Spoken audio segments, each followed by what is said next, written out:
j'espère que vous vous portez bien. Chez nous, à Rossa, il y a un bon vieux dicton qui dit « Akwe Magana ». Akwe Magana veut dire « il y a de quoi dire », il y a de quoi parler. Car jusque-là, je vous jure que mon cerveau ne réalise toujours pas le fait que West Ham, guys, le Tinky Winky de service, le tocard de chez Tocard, l'équipe qui a été 17e pratiquement tout au long de la saison, vient à Old Trafford et nous gaise 2-0. Tranquille, net et sans bavure. Et ça ne surprend personne. Ils sont arrivés, ils nous ont lifou, ils nous ont djoukfara comme on dit, ils nous ont bien gaise et ils repartent. West Ham, les gars. Franchement, je pense que quelque part, au-delà de la défaite, c'est le fait que West Ham, les gars, généralement, même quand on est nul, et d'ailleurs, je crois que je vous l'ai dit pendant le preview, même quand on est au plus mal, West Ham, on les bat toujours. West Ham. Non, franchement. Et le pire, ils ont fait le doublé sur nous. Et en plus, ironie du sort, justement, Ten Hag avait été licencié après un match contre West Ham. Et lors de ce match, apparemment, moi je l'avais pas vu, apparemment Manchester United avait nettement dominé ce match. Et d'ailleurs, on revient sur le raté immanquable de Dalot. Ten Hag avait été licencié après ce match. Pour que 7 mois plus tard, cette même équipe revienne à Old Trafford et nous gaise bien profond, une nouvelle fois. Franchement, c'est déplorable. C'est vraiment pathétique. On est tombé bien bas. Donc, guys, on va revenir sur la conférence de presse de Ruben Rubena. Mais avant cela, on va essayer de se remémorer son attitude durant le match. Est-ce que vous avez constaté qu'il faisait les 100 pas? Et ça, généralement, je le sais très bien parce que quand on est énervé, ça m'arrive bien souvent. Enfin, genre, quand vous êtes vraiment énervé à un point où vous avez besoin de vous calmer, sinon vous allez... On marche. Et genre, je l'ai vu sur le terrain, je me suis dit ça, c'est pas bon signe. Parce que le mec, il était vénère. Et on le voit dans son regard. Je parle même pas de la conférence de presse, je parle de son attitude durant le match. Il était là. Il arrive. Durant la conférence de presse, il a sorti une phrase, lack of urgency. Il a sorti cette phrase-là, les gars, 9 fois. J'ai compté. 9 fois, il a sorti la phrase lack of urgency. Si on traduit mot par mot en français, ça fait un manque d'urgence. Mais je pense pas que ce soit vraiment la définition la plus complète. En gros, l'équipe est arrivée en mode relax. Nous jouons la PL, tranquillo. Et beaucoup parmi vous d'ailleurs l'ont mentionné. C'est vrai que cette équipe de Manchester United a littéralement parlant abandonné. Depuis le jour où ils ont appris que ça y est, ils étaient maintenus en première division, il n'y avait aucune chance pour pouvoir descendre en seconde division. Ils se sont dit, relax, maintenant, on va se concentrer sur l'Europa League. Et ben dis donc, ils ont vraiment, mais vraiment intérêt à nous la ramener. Aujourd'hui, c'est même pas ils ont intérêt, ils nous le doivent. C'est un dû. Après tout ce qu'on a traversé, si le 21 mai, on arrive et on se regarde, les gars, en mode West Coast, sans rien, 17e au classement, parce que oui, il reste encore 2 matchs. Je pense en effet qu'on va au final finir 17e. Franchement, les gars, j'essaye un peu de me projeter, mais si ça arrive, les gars, pouf, la sensation. Oh. Bref, il reste encore 9 jours, on en est encore loin, on espère vraiment. Donc il a sorti cette phrase, lack of urgency, pour souligner le fait que justement cette équipe de Manchester United, on est arrivé, et surtout quand on est en phase défensive, on est arrivé en mode tranquille. Il n'y a pas eu le besoin, le ressenti d'aller vraiment presser, d'aller étouffer cette équipe de West Ham, prendre le ballon et puis les gaze. Non, on les a laissés jouer. Et c'est ça qui fait mal en réalité, c'est que West Ham, ils sont nazes, les gars. Ils ont remporté le match 2-0, mais ils sont nazes. Mais le pire dans cette équation, c'est que nous, de notre côté, nous avons été pires. Nous les avons laissés jouer. Nous sommes venus, nous avons regardé. Et il a également rajouté une phrase, il a dit « À l'instant T, sincèrement, remporter l'Europa League, c'est le cadet de mes soucis. » Sincèrement, je m'en bats les steaks. Il n'a pas dit comme ça, mais ça veut dire je m'en bats les steaks de remporter l'Europa League. Car il y a tellement, mais tellement, tellement de choses qu'il faudra réorganiser, qu'il faudra changer dans ce club. Là, en l'occurrence, guys, je me pose la question. De quoi peut-il bien parler? Tellement de choses qu'il faudra changer. Le souci, c'est que j'ai commencé à voir pas mal de personnes pointer du doigt Ruben Rubena, et j'ai envie de vous dire, peut-être à juste titre. Beaucoup de personnes, d'ailleurs même sur une chaîne mancunienne YouTube, il y en a un qui dit, peu importe le scénario du 21 mai, si Manchester United remporte l'Europa League ou non, à la fin, Jim Ratcliffe doit appuyer sur le bouton rouge. On doit coûte que coûte, peu importe, dépendant du résultat, licencier Ruben Rubena. Parce que oui, 17e place pour un club du standing, je mets ça entre guillemets parce que malheureusement, aujourd'hui, Manchester United, ce n'est plus que le nom. Pour un club du standing de Manchester United se retrouver vraiment à cette position, franchement, c'est déplorable. Et donc, coûte que coûte, il faudra le licencier. Pour moi, chaque avis se respecte. Chacun son opinion.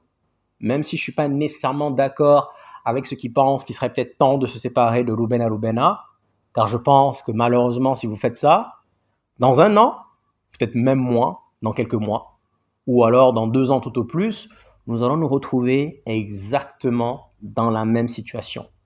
Mais encore une fois, guys, j'ai déjà dit, mais je vais le répéter une nouvelle fois, vous avez un entraîneur qui joue en 3-4-3. Notre club n'a jamais, au grand jamais, évolué dans ce système. Je ne sais plus, à un moment donné, oui, Van Gaal s'est adapté rapidement, mais ça n'a pas duré. Notre club, dans son histoire, n'a jamais évolué dans ce système. Vous avez des joueurs qui ont été formés par plusieurs managers. Vous avez des joueurs qui évoluent en 4-2-3-1. Et vous décidez d'aller chercher un coach qui évolue en 3-4-3. Et pire, vous résolvez à ne pas le backuper durant le mercato. Vous allez le chercher d'orgout et vous lui dites « Ok, tu te débrouilles ». Et malgré cela, il a quand même pu nous amener en finale de Ligue Europa. Quelqu'un a mentionné que ça, c'est dans notre ADN. En effet, il a raison. Franchement, je pense que oui, peut-être même que, même si c'était Ten Hag, il y a finalement de fortes chances qu'on se retrouve en finale parce qu'il a souligné parfaitement en disant que physiquement, on était simplement supérieur aux autres équipes. Mais après, je ne suis pas sûr qu'avec Ten Hag, on puisse passer Lyon, sincèrement. Mais encore une fois, les gars, on s'impatiente envers quelqu'un qui joue dans un autre système. Et je suis désolé, je vais le répéter une belle fois, garder sa philosophie, c'est une condition sine qua non pour pouvoir réussir dans ce club. Maintenant, j'ai une question à vous poser. Est-ce que vous savez ce que c'est, sincèrement, d'être, en tant que personne, répéter les mêmes choses encore et encore et encore à chaque fois? Vous pensez que c'est bon? Et derrière, vous arrivez jour de match, ils ont oublié. Ils ne savent plus quoi faire. Tout ce que vous avez fait durant les entraînements, ils ont oublié. Et pour ce faire, je vais vous raconter une toute petite anecdote. Il y a quelques années, j'avais une tante qui m'a approché et qui est venue me voir en me disant que sa fille avait beaucoup de difficultés à l'école. Elle était en CE1, je crois. Elle m'a dit si je pouvais, de temps en temps, quand j'aurais le temps, venir l'accompagner. Je dis bien sûr, avec grand plaisir. Alors, une fois, elle avait un devoir sur 3 verbes. 3 verbes du 3e groupe. Donc, c'était le verbe faire, venir et dire. Donc, le lundi, je suis allé. Au début, elle avait beaucoup de difficultés. Donc, on a fait l'exercice sur les 3 verbes présents, l'indicatif. On l'a fait donc 1 fois, 2 fois, 3 fois, 4 fois. Au bout de la 8e fois, ça y est, elle a commencé à les faire, les 3 verbes, premier groupe, premier présent de l'indicatif, sans faute. 9e fois également, 10e fois, je me suis dit, ça y est, elle a compris. Je pense que là, elle va bouffer le devoir. Donc là, ce que je lui ai dit quoi? Je lui ai dit, tu vas réviser plusieurs fois avant de te coucher. Comme ça, demain, dès que j'arrive, on va refaire cela sous forme d'interro, comme si on était en situation de vraiment de contrôle. Et comme ça, mercredi, tu seras prête. Mardi matin, j'arrive, je lui pose la question. Tu t'es bien entraîné? Tu as bien révisé? Elle me dit oui, mais avec un oui, mais vraiment sévère. Je me suis dit ok. Je lui présente le devoir, faire, dire et venir. Savez-vous ce qu'elle m'a écrit? Je répète là, on avait fait l'exercice 10 fois la veille. Donc au bout de la 8e fois, elle avait écrit « je viens, tu viens, il vient, nous venons » et ainsi de suite. Même chose pour dire, je dis, tu dis. Elle avait maîtrisé la situation. 8e, 9e, 10e fois, c'était sans faute. Maintenant, le lendemain, on revient. Je lui dis, bah écoute, cette fois-ci, on va le faire sous forme d'épreuve, sous forme de contrôle. Elle a eu le culot et l'audace, guys, de m'écrire, alors qu'encore une nouvelle fois, je répète, on s'est entraîné, on était censé s'entraîner la veille, plus de 10 fois. Elle a eu le culot de m'écrire, je dire, tu dire, il dire, je faire, tu faire, il faire, je venir, tu venir. Non mais les gars, franchement, imaginez ma tête à cet instant. Et là, je me dis, c'est la même chose pour le Bernardo Bena, c'est exactement la même chose. Parce qu'en réalité, tu arrives, tu dis, ok, une fois, 2 fois, encore et encore. Tu as l'impression que ça y est, ils ont tout compris. Ils ont maîtrisé le processus. Jour de match,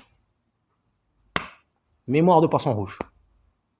Je vais paraphraser Siriki dans les Bobo Diouf, pour ceux qui s'en souviennent, qui disait précisément, tu sais, moi je comprends vite, il faut m'expliquer pendant longtemps. Donc oui, je suis désolé les gars, c'est vrai que 17e place, c'est vraiment une situation très inconfortable. C'est vraiment pas bon pour Manchester United. Mais sincèrement les gars, donnez-lui les bons outils. Donnez-lui les bons outils, des bons joueurs.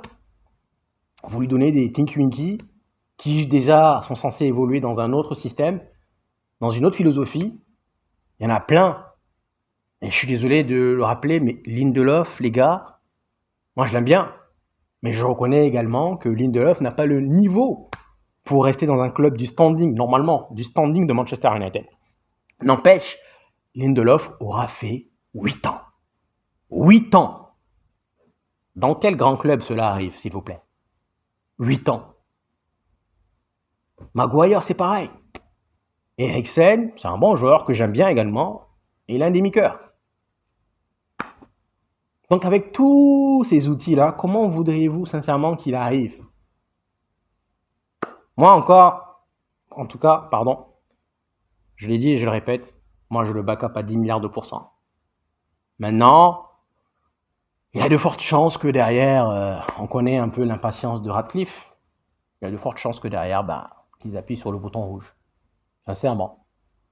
Mais pour moi, je me dis qu'en réalité, système de compensation, le fait justement que nous ayons tellement souffert avec lui, je pense que cela revient avec Ferguson.